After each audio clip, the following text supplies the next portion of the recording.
دیارە ئەو هێرش و بردومانانەی دەوڵەتی تورکیا زەرەر و زیانێکی گەورەی بە ناوچەی هەرێمی کوردستان گەیاندووە بە تایبەتی بە دانیشتوانی سنووری بناری قەندیل و برادۆست و دهۆک. ئێمە لە ناوچەی بناری قەندیل زیاتر لە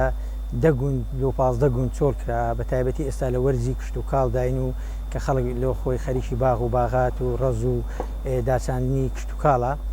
بۆ حکومی ئەو بردومان و ئەو هێرش لەشکرکێشەی هێزەکانی دەوڵەتی تورکیا ئەو ناوچانە بە هەموو چۆڵ کراوە چکە ڕۆژانە بەردەوام بردومان هەیە تیارەی کەشفەیە. بۆیە ئێمە داوا لە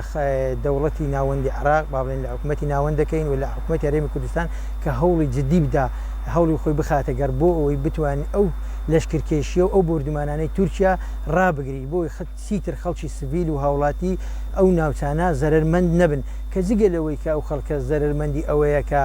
ناوچە و ماڵ و حاڵی خۆی جێشتوە چەندین خەڵکی بێتاوان و هاوڵاتی بووتە ئەوەی شەهید بوونی بە هۆی ئەو بردومانانە کە خۆتان دەزانن لە ناوچەی ئێمە ڕۆژانە تیارە لەسەر ئەو ناوچانەیە خەڵک شەهید دەبێت و بەهۆی بردومانەکان خەڵک لە ڕاوچێدایە ساحیب حیوانەکان یان ساحیب باغ و باغاتەکان هەموو ئەو ناوچانیان چۆڵ کرد و ئاوارەی ناوچەی ڕانیە و سۆران بووین. داوا لە هەموو هێز و لایەنە سیاسەکانی هەرێمی کوردستان دەکەین کە بەیەکەوە هەوڵێکی جدی بدەن ئەو لەشکرکێشیەی حکوومەتی تورکیا ڕابگرن بۆ چیتر خەڵکی سڤیل تۆپباران و بردومان نەکرێت لەو ناوچانە. ئیدانەی هەر داژیرکاریەک ئەەکەین کە لەلایەن هەر وڵاتێکی دیکەوە ئەکرێتە سەروەری عێراق بەگشتی و سەروەری هەرێمی کوردستان بە تایبەتی چونکە بەپێی هەموو بنەمانی و دەوڵەتەکانیش داژیرکاری و هەلهاوێشتن بۆ داژیرکردنی خاچی وڵاتانی دیکە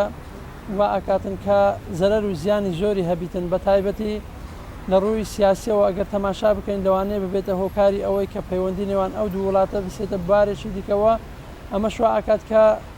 لەلایەنەکانی تریشەوە کاریگەری زۆر خراپی هەبێت. بۆ نمونە ئەگەر ئێستا ئەو هەڵکێشە بەردەوام بێت و ئەو داژیرکاریە بەردەوام بێت لەلایەن هەر وڵاتێکی دیکە نەک هەر وڵاتی تورکیا کە هیوادارین ئەمە چاو پێداخشانەوەی پێدا بکرێتەوە دەوڵەتی عێراقیش بەگشتی و هەرێمی کوردستانیش بە تایبەتی جوابی ڕسمی هەبێتن بۆ ئەم داژیرکاریانەوە سنوورێک دابدرێتن چیتر قبول نەکرێتن کە بنکە و بارگای بە تایبەت بارگای سەربازی وڵاتانی دیکە لە ناوخاشی هەرێمی کوردستان و بە ئازادانە ئێستا وای لێ هاتووە کە یعنی خەڵکی هەرێمی کوردستان لەلایەن سەربازانی وڵاتی تورکیاوە دەژیر ئەکرێن و لێپێچینەوەیان لەگەڵ ئەکرێت لە کاتێکدا کە بۆ شوانکاری یاخود بۆ کشت و کاڵکردن ئەچن بۆ ئەم ناوچانە. ئەمە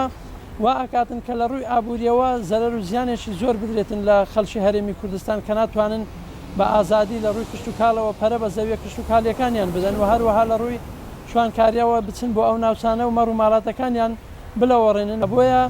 تا چەند زووترە ئەگەر سنوورێک دابدرێت و هەروەها پێداچوونەوە بکرێت و هەروەها داخستنی ئەو بنکە و بارەگانە بەڕاستی ئەرچی سەرەکی دەوڵەتی عێراق کە پێویستە سیادەی عێراق پارێزرا بکرێت و ئەمە کاریگەری ئەبێتن بۆ ئەوەی کە لەوانەیە خەڵکی وڵاتانی دیکەش بە چاوێکی تر تەماشای ئەو وڵاتانە بکەن کە سەربازی وڵاتەکانیان بێن بە ئازادی لە نێو خاچی ئەوان بنکە و بارەگای خۆیان بکەنەوە تەحەکوم بە خەڵک و بە زەوی و بە زار و بە دارایی و بە هەموو شتێکی ئەو وڵاتە بکەن. بۆیە ئێمە وەکو هاوڵاتیانی هەرێمی کوردستان و خەڵکی عێراقیش بەگشتی هیوادارین لە زووترین کاتدا لێپێچینەوەی جدی بکرێت لەو بابەتە و چیتر ئەمە مایە قبولکردن نییە.